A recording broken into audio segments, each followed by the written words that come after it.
छत्तीसगढ़ में महतारी वंदन योजना का 5 फरवरी से रजिस्ट्रेशन शुरू हो गया है। पहले दिन पूरे रियासत में 1,81,000 से ज्यादा खवातीन ने योजना के लिए ऑनलाइन रजिस्ट्रेशन किया। तो वहीं रायपुर में 13,000 से ज्यादा खवातीन ने रजिस्ट्रेशन कराया है। वहीं सुकमा जैसे दूर दराज के इलाकों में 1,592 खवातीन ने रजिस्ट्रेशन करवाया है।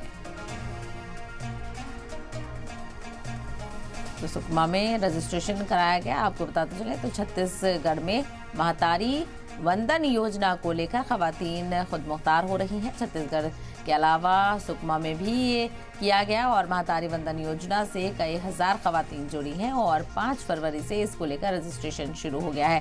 पहले दिन पूरे रियासत में 1,81,000 से ज्यादा खवातीन ने इस योजना के साथ वो जुड़ती हुई नजर आई। इस योजना के लिए ऑनलाइन रजिस्ट्रेशन करवाया गया। वहीं रायपुर में 13,000 से ज्यादा खवातीन ने इसके लिए रजिस्ट्रेशन कराया।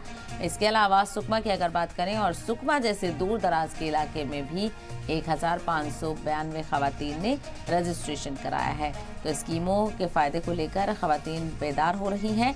महतारी वंदन योजना को लेकर कई हजार खवातीन के रजिस्ट्रेशन कराने से कई हजार खवातीन इस योजना के साथ जुड़ी हैं ताकि उनको सहूलत मिल सके।